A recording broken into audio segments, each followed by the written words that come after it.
ஆத்ம நமஸ்காரம் சகோதர சகோதரிகளே. இப்பொழுது நாம் வாசிக்கப்பட்டு கேட்க இருக்கின்ற நூலின் பெயர் என்னவென்றால் ஸ்ரீ ஸ்ரீ ராமதீர்த்த பரமஹம்ச விஜயம் என்ற ஞானக்களஞ்சிய நூலாகும். இந்நூலினை நாம் அனைவரும் ஞானம் அடைய வேண்டி கொடுத்த ஞான பெருந்தகை யாரென்றால் ஸ்ரீ ஸ்ரீ ராமதீர்த்த பரமஹம்சர் ஆவார். வாசிக்கப்படும் தலைப்பின் பெயர் என்னவென்றால் தன் விதிக்கு தானே கர்த்தா.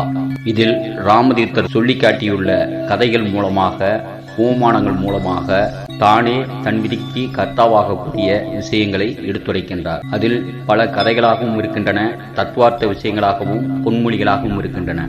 ஒன்றன் பின் ஒன்றாக வாசிக்கப்பட்டு கேட்போம். முதலாவதாக, பிறக்கும் குழந்தைகள் அனைவரும் தன்னுடைய தாயும் தகப்பனையும் தானே தேர்ந்தெடுக்கிறோம் என்று கூறுகிறார். பதிவின் தொடக்கம் ஆரம்பம். நீ பிறக்கும் சந்தர்ப்பங்களையும் உங்கள் பெற்றோர்களையும் கூட நீயே தீர்மானிக்கிறாய் என்று வேதாந்தம் கூறுகிறது. குழந்தை பருவமே மானிட பருவத்திற்கு வித்து என்று சொல்லப்படுகிறது. தன் பிதாவையும் குழந்தைதான் தீர்மானித்துக் கொள்ளுகின்றது. இது எப்படி என்று உதாரணம் செய்வது கடினம். வேதாந்தம் அவ்வாறு சொல்லுகிறது. எப்படிப்பட்ட திசையுடன் பார்த்தாலும் சரியே, உன் விதிக்கு கர்த்தா நீதான். உன் விதியை நீயே சிசித்துக் கொள்கிறாய். குருடனாக பிறந்தால் அதற்கும் கர்த்தா நீயே. நீதான் உன்னை குருடனாக செய்து கொண்டாய். மிக்க ஏழைகளின் வயிற்றில் பிறந்தால் அதற்கும் நீதான் எஜமானன். அவ்விதம் பிறக்குமாறு நீயே செய்து கொண்டாய். விரும்பத்தகாத நிலையில், மிக தாழ்ந்த நிலையில் நீ பிறந்த போதிலும் அவ்விதம் செய்து கொண்டதும் நீதான். அந்த விதியையும் நீதான் உண்டாக்கி கொண்டாய். ஆதலால் என்ன தெரிகிறது என்றால், நீ பிறக்கும் போதே அந்த விதியை நீயே செய்து கொண்டிருக்கிறாய் என்று ராமதீர்த்தர் கூறுகிறார். மேலும் ஒரு கதையின் மூலமாக தன் விதிக்கு தானே கர்த்தாவாகும் கதையை விளக்குகிறார். இப்பொழுது கதையை பார்ப்போம். கதையின் தொடக்கம் ஆரம்பம். ஒரு மனிதன் விசித்திரமான ஒரு நிலையில் இருக்கிறான் என்று வைத்துக் கொள்வோம். தன் மிருக சம்பந்தமான இச்சைகளை மாத்திரமே, அதாவது இந்திரிய சுகங்களை மாத்திரமே திருப்தி செய்து கொள்ள விரும்புகிறான் என்று வைத்துக் கொள்வோம். அறிவை பற்றி எதுவும் அவனுக்கு வேண்டியதே இல்லை. எதுவும் அறிவு சம்பந்தமாக அடைய விரும்பவே இல்லை. ஆத்ம தர்மம், மதக் கொள்கை, சன்மார்க்கம், பெயரும் புகழும் என்ற அவஸ்தைகள் எல்லாம் எக்கேடு கிடட்டும். இவற்றுடன் எதுவும் செய்ய அவன் விரும்பவே இல்லை. அவைகளை அவன் சிறிதும் இச்சிக்கவே இல்லை. அவன் விரும்புவதெல்லாம் கூடி தன் மிருக இச்சைகளை, இந்திரிய இச்சைகளை திருப்தி செய்து கொள்ள வேண்டுகிறான். இவ்வளவே அவன் விரும்புவது. இப்படிப்பட்ட ஒருவன் இறக்கிறான் என்று வைத்துக் கொள்வோம். அதாவது இவ்வளவு தூரம் எடுத்துக்கொண்டது உதாரணத்திற்காக மாத்திரமே. இவ்வாறு ஒருவன் இருக்கிறான் என்பதல்ல, உதாரணம் கற்பித்துக் கொண்டோம் என்கின்றார் ராமதீர்த்தர். மேலும் கூறுவதாவது, இப்படிப்பட்ட மனிதன் இறந்து போகிறான். அவனுக்கு எப்படிப்பட்ட பெற்றோர்கள் கிடைக்கும்? எவ்வித பெற்றோர்களை அவன் தேடிக்கொள்வான்? அவனுடைய இச்சையானது கல்விமான்களான பெற்றோர்களை விரும்பவில்லை. அவன் வசம் இருக்கும் அந்தகரண சக்தி அது பரிவாகமடைய தனவந்தரான பெற்றோர்களை தேடி வரவில்லை. கல்விமான்களையாவது நாகரீகம் முதிர்ந்தவர்களையாவது பெற்றோர்களாக அது தேடிக்கொள்ளவில்லை. வேதாந்தம் கூறுவது என்னவெனில், கவனியுங்கள். இந்த மனிதனிடம் மிருக இச்சைகளை நிறைந்து கிடந்ததால், முழுவதும் அவைகளே நிரம்பி இருந்ததால், அவனுக்கு தகுந்தபடி முழுமையும் ஏற்றதாக ஒரு சரீரம் பன்றியாகவோ அல்லது நாயாகவோ கிடைக்கும் என்கின்றது. ஏனெனில் அங்கேதான் தின்பதற்கு அலுப்படையாத சரீரம் கிடைக்கும். மிருக இச்சைகளை எல்லாம் திருப்தி செய்து கொள்வதில் அலுப்படையாத சரீரம் கிடைக்கும். மிருக இச்சைகளை எல்லாம் திருப்தி செய்து கொள்வதில் அலுப்படையாத சரீரம் அங்கேதான் உண்டு. தன்னை ஒரு மூடனாக செய்து கொள்ள தக்க சாதனமான சரீரம் அதுதான். அவ்விதமான ஒரு சரீரத்தை அவன் அடைவான். தன் இச்சைகள் பூர்த்தி செய்யப்பட வேண்டியதற்காக அவன் ஒரு பன்றி அல்லது நாய் ஜென்மத்தை எடுத்துக்கொள்ள வேண்டும். அவன் தன் விதிக்கு கர்த்தாவாகும் நிலை இப்படித்தான். நாய் அல்லது பன்றி ஜென்மத்தையும் அவனேதான் தேடிக்கொண்டான். இவ்வுலகத்து ஜனங்கள் தாம் இச்சிக்கும் போது அதன் பயன் என்னவாகுமோ என்று யோசிப்பதில்லை. எந்த ஸ்திதிக்கு அவை நம்மை கொண்டு போய்விடும் என்று யோசிப்பதில்லை. பிறகு தம் இச்சைகளின் பயன்களை அனுபவிக்கும் போது அழுகிறார்கள், புலம்புகிறார்கள், தம் விதி என்று கடிகின்றார்கள். தாம் பிறந்த நட்சத்திரங்களை நொந்து கொள்ளுகின்றார்கள். வாயார அழுது புலம்பி பற்களை நரநரவென்பதும் உதடுகளை கடிப்பதும் ஆகின்றார்கள். நீங்கள் இச்சைகளை கொள்ளும் போது கூடவே அவற்றின் பயன்களையும் யோசித்து பாருங்கள். இந்த துக்கத்திற்கு மூல காரணம் நீங்களே அன்றி வேறு ஒருவரும் அல்ல என்று கூறுகின்றார் ராமதீர்த்த பரமஹம்சர். மேலும் ஒரு கதையில் ஒரு கவிஞன் தன்னுடைய கண்ணை தானே குருடாக்கி கொண்டான். இது எப்படி உருவானது என்று தன் விதிக்கே தானே கருத்தா என்ற தலைப்பில் மேலும் ஒரு கதையை பற்றி பார்ப்போம். கிழக்கே உள்ள இந்திய தேசத்தில் வசித்த ஒரு கவியை பற்றி இப்போது ராமன் சொல்லுவான். ஒரு முகமுதிய கவி, மிக மிக நல்லவன், மிகவும் கெட்டிக்காரன் என்று அவனை நீங்கள் கருதலாம். மிகுந்த புத்திசாலி, ஆசியமான சொற்களை உபயோகிப்பான். ஒரு சுதேச ராஜா சன்னிதானத்தில் அவன் வசித்தான். அந்த சுதேச மன்னன் இவனிடம் அதிகமான அன்பு கொண்டவன். இந்த கவியனிடம் மிகுந்த திருப்தியுள்ளவனாக இருந்தான். ஓரிரவு அந்த சுதேச மன்னன் இவனை நீண்ட காலம் தன்னுடன் இருத்தி கொண்டான். அப்போது அரசனுக்கு பலவித ஆசிய கதைகளையும் மிகவும் இனிய பலவித கதைகளையும் சொல்லி பொழுதுபோக்கி வந்தான் அந்த கவிராயன். நேரம் கழித்து அரசன் அன்று நித்திரைக்கு போனான். ஆசிய தன்மை வாய்ந்த கவியின் இனிமையானது அதிகமாக அளவு கடந்து இருந்தமையால் அவ்வரசனுக்கு தூக்கம் கூட தெரியவில்லை. அப்போது ராணி அந்த அரசனது காலதாமதத்திற்கு காரணம் கேட்டாள். தன் படுக்கை அறைக்குள் வருவதற்குள் இவ்வளவு சாவகாசம் ஒருபோதும் எடுத்துக்கொண்டதில்லை. ஆதலால் அதற்கு காரணம் கேட்டாள். அதற்கு அரசன் கூறினான், ஓ, இன்று மாலை எங்களுடன் ஒரு அபூர்வ மனிதன் வந்து சேர்ந்தான். அவன் அவ்வளவு நல்லவன், மிகவும் நேர்த்தியாக இருந்தான் என்றான். அந்த மனிதனை பற்றி மேலும் மேலும் அதிகமாக அரசி கேட்கலானாள். அவளுடைய ஆவலும் அதிகரித்தது. அரசனும் அந்த கவியை பற்றிய சாமர்த்தியம், பயிற்சி முதலியவற்றை பற்றி புகழ்ந்து பேசுவதில் அலுப்படையவே இல்லை. அவர்கள் வெகு தூரம் இப்படியே பொழுதுபோக்கினார்கள். இப்படி பேசிய பிறகு படுக்க போகையில் விடியற் காலை சமீபித்து விட்டது. ராணியின் ஆவலும் மிகவும் அதிகமாக கிளம்பிவிடவே அவள் அந்த கவியை தன் முன் அன்றைய தினமே கொண்டு வருமாறு கேட்டுக்கொண்டாள். மறுதினம் இந்த ஹாஸ்ய கவியை ராணியனிடம் அழைத்து வந்தார்கள். இந்தியாவில் வழக்கம் வேறு என்பதால் உங்களுக்கு தெரிந்திருக்கலாம். ஸ்திரீகள் இந்தியாவில் தனி அறைகளில் தான் வசிப்பார்கள். ஆடவருடனும் கணவான்களுடன் அதிகம் கலப்பதில்லை, தனியே வசிப்பார்கள். அதிலும் முக்கியமாக முகமதிய ஸ்திரீகள். இந்துக்களுக்கு இது அவ்வளவல்ல. கனமான திரைகளால் தம்மை மூடிக்கொள்கின்றார்கள். தம் கணவன்மார்கள் அன்றி வேறொருவரும் தம்மை காணாதவாறு செய்து கொள்வதே இல்லை. மகா பரிசுத்தமும் கண்ணியமும் பக்தியுள்ளவர்கள் மாத்திரம் பார்க்கலாம். இந்த கவியை அரசன் தன் அந்தப்புறத்திற்குள் அழைத்துச் சென்றான். அந்தப்புறம் என்பது ஸ்திரீகளுக்கு ஏற்பட்ட தனி இடங்கள். அந்த இடத்தில் கவி தன் காவியங்களை பாடி கதைகளை சொல்லி வந்தான். ஸ்திரீகளுக்கு அளவற்ற உற்சாகம் உண்டாகிவிட்டது. அப்போது கவி ஒரு வேலை செய்தான். கண் தெரியாத பொட்டையன் என்று சொல்லிக் கொண்டான். கண்களில் ஒரு வியாதியால் பீடிக்கப்படுவதாக கூறிக்கொண்டான். உண்மையில் இவன் பொட்டையன் அல்ல, தான் குருடன் என்று சொல்லிக் கொண்டதுதான். இந்த கவியின் கெட்ட எண்ணம் என்னவென்றால், குருடன் என்று சொல்லிக் கொண்டால் ஸ்திரீகளின் அந்த புறத்தில் அவர்களுடன் அவநம்பிக்கை ஏற்படாமல் வசிக்க இடம் கொடுப்பார்கள் என்பதுதான். ஸ்திரீகளும் இவன் குருடன் என்று நினைத்து தம் நடை, உடை, பேச்சு இவற்றில் தாராளமாக இருப்பார்கள் என்று நினைக்கலானா. அறைக்கு அறை போகும்போது தன் முன் படுதாக்களை போர்த்திக் கொண்டு தம்மை மூடிக்கொள்ள மாட்டார்கள் என்று நினைத்தான். இந்த கவியினது துஷ்ட எண்ணம் இவ்வாறு இருந்தது.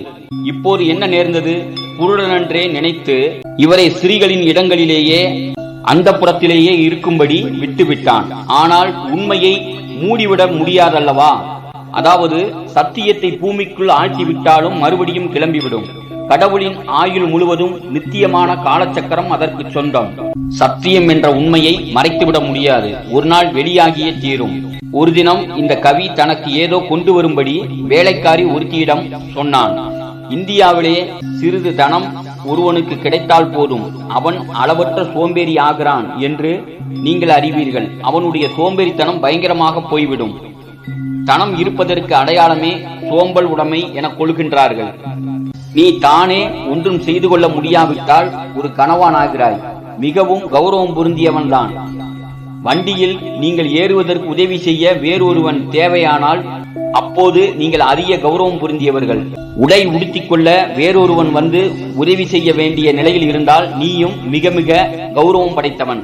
நடக்கும் போது கூட வேறொருவன் வந்து சகாயம் செய்ய வேண்டியது இருந்தால் அதற்கு ஈடான கௌரவம் கிடையாது. அவ்விதம் அந்நியர்கள் வசமாவது கௌரவ சின்னமாகிறது. சுதந்திரமும் தன்னை ஜெயித்துக் கொள்வதும் அடிமைத்தனம் என்று இழிவும் என்றும் கருதுகின்றனர். இந்த கவியை கவனிப்போம். அரசனது மாளிகையில் கௌரவமான ஸ்தானத்தை அடைந்தவுடன் தன் மதிப்பை ஏற்றிக் கொண்டான். தன் இடத்தை விட்டு கிளம்புவதும் தனக்கு வேண்டிய நாற்காலியை தானே கொண்டு வருவதும் கௌரவ குறைவு என்று நினைக்கலானான். ஆதலால் ஒரு வேலைக்காரிக்கு அவ்வாறு செய்யும்படி உத்தரவிட்டான். அந்த வேலைக்காரியோ கடுமையாகவும் கண்டிப்பாயும் பதிலளித்தாள். அதாவது தனக்கு அதிக வேலை இருப்பதாகவும் சாகவாசம் இல்லை என்றும் பதிலளித்தாள்.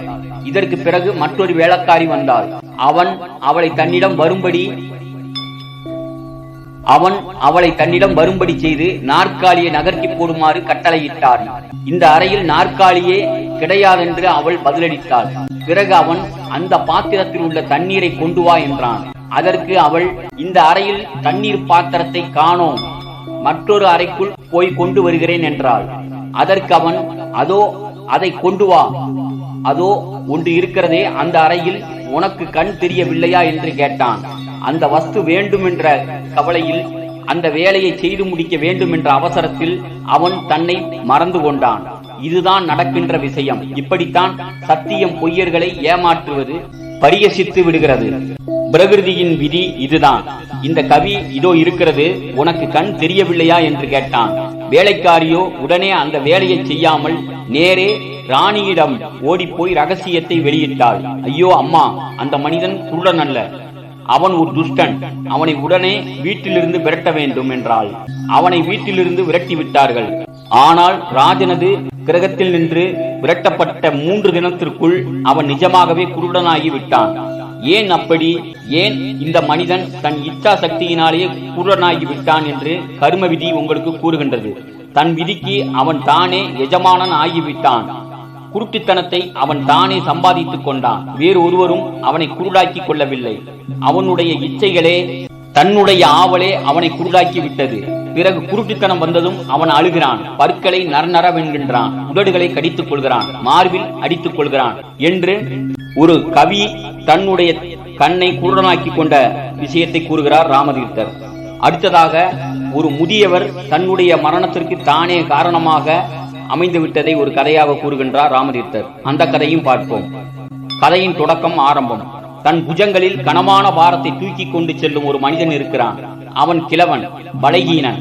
அவனுக்கு ஜுரம் வரும்போல் இருந்தது. அவன் இருந்த தேசம் இந்தியா. அது ஒரு உஷ்ண பிரதேசம். அவன் ஒரு மரத்து நிழலில் உட்கார்ந்து கொண்டு தன் மூட்டைகளை தோள்களில் இருந்து கீழே எறிந்துவிட்டு சற்று களைப்பாறினான். அப்போது அவன், ஐயோ இளவே, ஏ சாவே, மரணமே, நீ எனக்கு வந்து சேர மாட்டாயா? யமன் வந்து இத்தொல்லையிலிருந்து நீக்கிவிட மாட்டானா? ஏ யமா, யமதூதனே என்று கதறினான். அதே இடத்தில் யமன் வந்து சேர்ந்து விட்டான் என்று கதையில் சொல்லப்பட்டிருக்கிறது. இந்த மனிதனோ அவனை கண்டதும் ஆச்சரியம் அடைந்தான். அதிசயமாக இருந்தது. இந்த பயங்கரமான சுரூபம் என்னவோ என்று நடுங்கிவிட்டான். இந்த ராட்சசன் போன்ற ரூபம் என்னவோ தெரியவில்லை. யமனை நோக்கி, நீ யார் என்று கேட்டார் பெரியவர். அதற்கு யமதேவன் சொன்னதாவது, ஐயா, நீங்கள் இப்போது அழைத்தீர்கள் அல்லவா, அவன்தான் நான். இப்போதுதான் நீர் என்னை அழைத்தீர். உங்கள் இச்சைகளை பூர்த்தி செய்ய வந்து சேர்ந்தேன். பிறகு கிழவன் நடுங்கலானான். என்னை கொண்டு போடுவதற்காக உம்மை நான் அழைக்கவில்லை ஐயா. இந்த மூட்டையை தூக்கி என் தோள்களின் மேல் ஏற்றுவதற்கு உதவி செய்ய வேண்டும், அதற்காக அழைத்தேன் என்று பெரியவர் கூறினார். இப்போது ராமதீர்த்தர் தத்துவங்களை சொல்கிறார் இந்த கதையின் மூலமாக. என்னவென்றால், ஜனங்கள் சாதாரணமாக செய்வது இதுதான். உங்களுக்கு நேருகின்ற துன்பங்களை எல்லாம், கஷ்டங்களையும் துக்கங்களையும், துக்கம் என்று சொல்லப்படும் எதையும் நீங்களே தெரிவித்துக் கொள்கின்றீர்கள். உங்கள் விதிக்கு நீங்களே கர்த்தா ஆகின்றீர்கள். ஆனால் விரும்பிய வஸ்து வந்ததும் கதறுகின்றீர்கள், அழுது விடுகின்றீர்கள். யமனையே அழைத்துவிட்டு அவன் வந்து சேரும் போது அழுகின்றீர்கள். அது அப்படி ஆகாமல் இருக்க முடியாது. ஒரு தடவை விலை கொடுத்தாகிவிட்டால், ஏலம் போடும் இடத்தில் ஒரு தடவை உயர்ந்த தொகைக்கு கேட்டுவிட்டால் போதும். கேட்ட வஸ்துவை எடுத்துக்கொண்டுதான் தீர வேண்டும். வண்டியில் பூட்டிய குதிரையை விரட்டினால் குதிரையுடன் வண்டியும் ஓடியே தீரும். அதுபோல ஒரு தடவை இச்சித்து விட்டீர்களானால் அதன் பலனையும் அனுபவித்தே தீர வேண்டும் என்று முதியவர் மரணமே சாவி என்று கூறிவிட்டு யமதேவன் வந்த பின்பு கதறுகின்றார். இதன் மூலமாக, இந்த கதையின் மூலமாக தன் விதிக்கே தானே கர்த்தாவாகும் கதையை சொல்லுகின்றார். அடுத்ததாக, ஒவ்வொரு மனிதனும் முதுமை அடைந்த பின்பு மரணத்தை அடைகிறார்கள். அது ஏன் என்று இந்த கதையின் மூலமாக கூறுகின்றார். இப்பொழுது பதிவை வாசித்தறிவோம். சாதாரண மனிதர் வயதான பிறகு இறப்பது ஏன்? சிறு பிராயத்தில் அதிக ஜனங்கள் இறப்பதில்லை. சாதாரணமாக மனிதர் வயதான பிறகு இறப்பது ஏன்? சிறு பிராயத்தில் அதிகம் ஜனங்கள் இறப்பதில்லை. அது ஏன்? வயது சென்ற பிறகு தேகங்களில் வியாதிகள் முதிர்கின்றன, வியாதியின் தொல்லைகள் அதிகரிக்கின்றன. அப்போது மரணத்தையே விரும்புகிறார்கள் என்று வேதாந்தம் சமாதானம் கூறுகின்றது. விடுதலை வேண்டும் என்று விரும்புகிறார்கள். தொல்லைகள் ஒழிய மரணம் வேண்டும் என்கின்றார்கள். விடுதலை வந்து விடுகின்றது. இவ்வாறு மரணமும் உங்களாலேயே உண்டாகிவிடுகிறது. வேதாந்த தத்துவத்தின் பிரகாரம் பார்த்தோமையானால் ஒவ்வொருவரும் தற்கொலை செய்து கொள்கிறவர்களே ஆவர். மரணத்தை விரும்புவதால் அது வந்து சேர்கிறது. எந்த நிமிஷத்தில் நீ விரும்புகிறாயோ அப்போது வந்து சேர்கிறது என்று முதுமை அடையும் போது வரக்கூடிய மரணத்தை தானே விரும்பி வரவழைக்கிறோம் என்று கூறுகின்றார் ராமதீர்த்த பரமஹம்சர். மேலும் சிறு பிராயத்தில், அதாவது சிறிய வயதில் ஏன் பலர் இறக்கின்றார்கள் என்ற கேள்விக்கு விடை கூறுகிறார் தான் உணர்ந்த ஞானத்தால். இப்பொழுது அதையும் வாசித்து அறிவோம். நல்ல இளமையான தசையில், அதாவது இள வயசில் ஜனங்கள் மரணமடைவதற்கு காரணம் என்ன? இதற்கு காரணம் சொன்னால் இப்போது நீங்கள் ராமனை நம்ப மாட்டீர்கள். ஆனால் பார்த்தீர்களானால் இப்போது ராமன் சொல்லப் போவதை அப்படியே ஆமோதிப்பீர்கள். நல்ல இளமையான பிராயத்தில் ஜனங்கள் இறப்பதை ராமன் பார்த்திருக்கின்றான். அவர்களுடைய வாழ்க்கையின் ரகசியங்களை கண்டறிந்திருக்கின்றான். விஷயம் முழுவதையும் நன்றாக விசாரித்து அறிந்திருக்கின்றான். முடிவில் அறிந்ததென்ன? இந்த ஜனங்கள், இந்த சிறுவர்கள் தம் இருதயங்களுக்குள்ளே மரணத்தை விரும்பியவர்களாக இருந்தனர். தம் நிலையில் திருப்தி கொள்ளாதவர்களாக இருந்தனர். சந்தர்ப்பங்களை, அதாவது நிலைமையை, சந்தர்ப்பங்களை மாற்ற வேண்டும் என்று விரும்பினர். எப்போதும் இதுவே உண்மை. உதாரணமான பல விஷயங்களை சொல்லி விளக்கி காட்ட இப்போது சகவாசம் கிடையாது. ஆனால் உண்மை இதுதான் என்று எடுத்துரைக்கின்றார் ராமதீர்த்த பரமஹம்சர். மேலும் இதுபோல ஒரு கதையை கூறுகின்றார். அதையும் கேட்டறிவோம். இந்தியாவில் ஒரு மத சம்பந்தமான கலாசாலையில் போதகராக ஒரு சிறுவன் இருந்தான். ஒரு பொதுக்கூட்டத்தில் பேசும்போது அவன் தன் வாழ்நாளை இந்த மத பிரச்சாரத்திற்கே அர்ப்பணம் செய்து விட்டேன் என்று விளம்பரம் செய்து கொண்டான். இவன் மிக சிறந்த புத்திமான். இவன் அந்த மத கொள்கைக்கு தன்னையே விற்று விட்டான். சில காலம் மிகுந்த ஊக்கத்துடன் அங்கே வேலை செய்தான். பிறகு இவனுடைய கொள்கைகள் மாறிவிட்டன. எண்ணங்கள் விரிவடைந்தன. மனம் பெரிதாகிவிட்டது. தான் கொண்டிருந்த கொள்கைகளும் மனோபாவனைகளும் விரிவாகிவிட்டன. பிறகு அந்த பந்த நிலையில் இருந்து கொண்டு குறுகியதாக இருக்கப்பட்ட மத கொள்கைகளுக்காக அவனால் வேலை செய்ய முடியவில்லை. குறுகிய மத கொள்கைகளை உடையவர்களுடன் அவனால் வேலை செய்ய முடியாமல் போய்விட்டது. இந்த மத பிரச்சாரக்காரர்களுக்கு மனம் பூர்த்தியாக இவனிடம் விசுவாசம் பாராட்ட முடியவில்லை. அப்படிப்பட்ட கஷ்டங்கள் எல்லாம் நேர்ந்த பிறகும் அவர்களுடன் போராடி கொண்டிருக்க வேண்டிய நிர்பந்தம் ஏற்பட்டுவிட்டது. அவன் தன்னையே அர்ப்பணம் செய்து கொண்டு விட்டான் அல்லவா? அவர்களுடைய கொள்கைகளுக்காக வேலை செய்வது என்று தன்னையே பந்தப்படுத்தி கொண்டான் அல்லவா? இந்த சிறுவனுக்கு தப்ப வேறு வழி இல்லாமல் போய்விட்டது. இவனது இருதயம் எங்கேயோ இருக்கின்றது, தேகம் மற்றொரு இடத்தில் இருக்கிறது. இப்படி தேகமும் மனமும் பிரிந்து போய்விட்டது. இவ்விதம் இருக்க முடியாது. இப்படியே காலம் நடைபெறாது. மனிதனும் இறந்து போனான். மரணத்தை தவிர வேறு எந்த விதத்தாலும் இவன் தன் சந்தர்ப்பங்களை மாற்றிக்கொள்ள முடியாத ஸ்திதியில் இருந்தான். ஆதலால் மரணம் வந்து நிலைமையை மாற்றிவிட்டது. ஆகவே மரணம் கூட வெளிக்கு தோன்றுகிற அவ்வளவு பயங்கர சுருவம் உள்ளதல்ல. உங்கள் நிலைமைகளை நீங்களே செய்து கொள்கிறீர்கள். உங்கள் விதிக்கு கர்த்தா நீயே. அப்படி இருக்க ஜனங்கள் துக்கப்படுவானேன்? இதற்கு மறுமொழி என்ன? இடையூறுகள் உண்டாவதற்கு காரணம் என்ன? இச்சைகளின் முரண்பாடுதான். ஒரு வகுப்பு இச்சைகள் வந்து ஒரு விதமாக செய்யென்று தூண்டுகின்றன. நீங்கள் ஒரு விதமாக நடந்து கொள்ள விரும்புகின்றீர்கள். பிறகு மற்றும் பல இச்சைகள் உண்டாகி வேறு விதமாக செய்ய வேண்டும் என்று விரும்புகிறீர்கள். இரண்டு வித இச்சைகளும் இருக்கின்றன. ஒரு இச்சை வந்து உங்களை ஒரு ஸ்தானத்தில் வைத்துக் கொள்ள விரும்புகின்றது.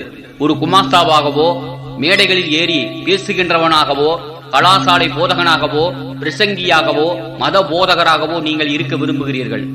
ஒருவித இச்சா கூட்டம் உங்களை அவ்வாறு கொண்டு போய் நடத்துகின்றது. மற்றொரு வகுப்பு இச்சா கூட்டம் வந்து சேர்கின்றது. இந்திரிய சுகங்களை அடையுமாறு தூண்டிவிடுகிறது.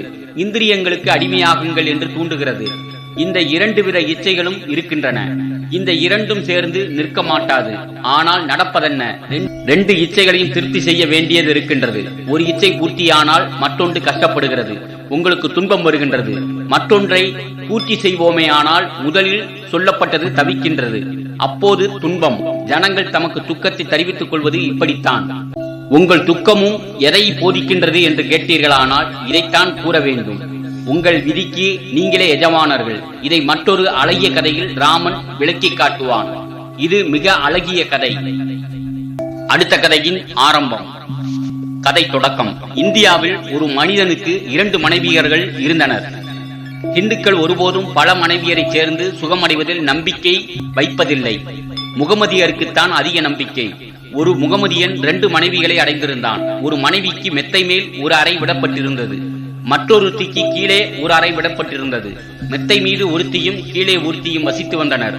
ஒரு நாள் அந்த வீட்டிற்குள் ஒரு திருடன் வந்து நுழைந்தான். சொத்து முழுவதையும் திருடிக் கொண்டு போக வேண்டும் என்று அந்த திருடன் நினைத்தான்.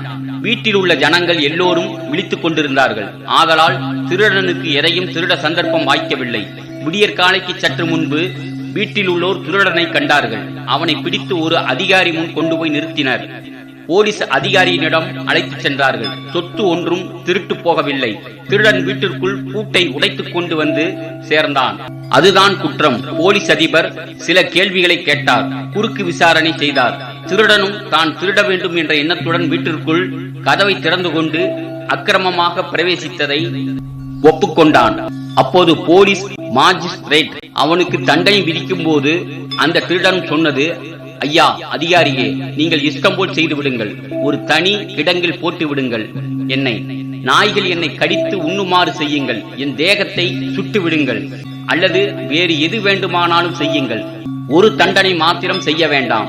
மாஜிஸ்ட்ரேட்டுக்கு ஆச்சரியம் உண்டாகி அது என்ன தண்டனை என்று கேட்டார். அதற்கு திருடன், எனக்கு 2 மனைவியரை கொடுத்து விட வேண்டாம். 2 மனைவியருக்கு புருஷனாக நான் இருக்க வேண்டாம். இந்த தண்டனையை மாத்திரம் கொடுத்து விட வேண்டாம் என்றான். அது என்ன விசேஷம்? அப்போது திருடன் விளக்கிச் சொல்லலானான். தான் பிடிபட்ட விதத்தையும் இரவு முழுவதும் திருட சந்தர்ப்பமே கிடைக்காமல் போன விதத்தையும் தெரிவித்தான். ராத்திரி முழுமையும் அந்த வீட்டு எஜமானன் மாடிப்படிகளிலேயே பொழுதுபோக்கும்படி ஆயிற்று. ஒரு மனைவி இவரை மெத்தைக்கும் மற்றொரு மனைவி இவரை கீழையுமாக இழுத்து வந்தனர். இவரது தலைமயிர்கள் எல்லாம் பிடுங்கிவிடப்பட்டன. பாதங்களில் இருந்த சடாங்கிகளும் கிழிந்து போயின. இரவு முழுமையும் குளிர் அதிகரித்து இவர் நடுங்கிவிட்டார். இம்மாறி பொழுதெல்லாம் போய்விட்டபடியால் எனக்கு திருட சந்தர்ப்பம் வாய்க்கவில்லை. நானும் பிடிபட்டேன். இதே மாதிரிதான் உங்கள் துக்கங்களும் வருகின்றன. உங்களுடைய இச்சைகள் போராடி கொண்டிருக்கின்றன. இச்சைகள் எல்லாம் ஒத்து வருவது கிடையாது. இச்சைகள் ஒன்றோடொன்று போராடி கொண்டிருக்கின்றன. இச்சைகள் ஒன்றோடொன்று இணைந்து ஒத்து வருவதில்லை. வீட்டில் உள்ளோர் சண்டை போட்டுக் கொண்டால் குடும்பத்துக்கே கேடு வரும் என்பது நிச்சயம் அல்லவா? ஆதலால் உங்கள் இருதயங்களையும் மனங்களையும் சோதித்து பாருங்கள். அங்கே அமைதி இருக்கின்றதா என்பதை ஆராய்ந்து பாருங்கள். லட்சியம் ஒன்றேயாக வேண்டும். காரியத்திலும் ஒற்றுமை வேண்டும். காரியங்களும் ஒரு வழியே செலுத்தியாக வேண்டும். இவைகள் உன்னிடம் இருந்தால் உனக்கு துன்பம் இல்லை, துக்கமில்லை. ஆனால் முரண்பாடு ஏற்பட்டால், இருதய அபிமானங்களுக்குள் வேற்றுமைகள் உண்டானால், சச்சரவு ஏற்பட்டால் வீடு கெட்டு போகும். நாசம்தான் வந்து சேரும். துக்கமே உனக்கு உண்டாகும். உங்கள் துக்கங்களுக்கு காரணம் இதுவே ஆகும். இதையும் நீங்களே உற்பத்தி செய்து கொள்கின்றீர்கள். உங்கள் விதிக்கு நீங்களே எஜமானன் ஆகின்றீர்கள். ஒரு மனிதனிடம் இழிந்த இச்சைகளும் இருக்கின்றன, உயர்ந்த இச்சைகளும் இருக்கின்றன. இந்த இரண்டிற்கும் யுத்தம் நடக்கின்றது. ஜகத்துக்கு பொதுவான தர்மப்படி அபிவிருத்தியை பற்றிய தர்மத்தின் பிரகாரம் இந்த சண்டை சச்சரவுகளில், இந்த யுத்தத்தில் தகுதி உள்ளதே நிலை பெற வேண்டும் என்ற இந்த பிரகிருதி தர்மத்தின் பிரகாரம், அந்த தர்மத்தை அனுசரித்தே இந்த இச்சா போராட்டங்களிலும் எந்த இச்சைகள் பலமுள்ளவைகளாக இருக்கின்றனவோ அவற்றுக்கே ஜெயம் கிடைக்கின்றது. ஆனால் இந்த பலம் அவற்றுக்கு எங்கிருந்து உண்டாகின்றன? இது ஒரு கேள்வி. உண்மை அல்லது சத்தியம், இது ஒன்றினிடமிருந்தே பலம் வருகின்றது. உண்மையாக உள்ளது பலமுள்ளதாய் இருக்கின்றது. எந்த இச்சைகளிடம் அதிக சத்து அல்லது உண்மையாய் இருக்கின்றதோ அவைகள் ஒழுங்கு, நீதி, தெய்வத்தன்மை, பரிசுத்தம் முதலிய குணங்கள் எந்த இச்சைகளிடம் இருக்கின்றனவோ அவைகள் அந்த இச்சைகள் ஜெயமடைந்து விடுகின்றன. ஈட்டி முனையை காட்டிலும் பலவந்தம் செய்தாயிலும் நீ அபிவிருத்தி அடையுமாறு செய்துவிடப்படும். இந்திரிய இச்சா பூர்த்திகளிலேயே எப்போதும் தங்கிவிட முடியாது. தன்னலம் மிகுந்த இச்சைகளிலும் பேராசையிலும் நீ எப்போதும் தங்கிவிட முடியாது.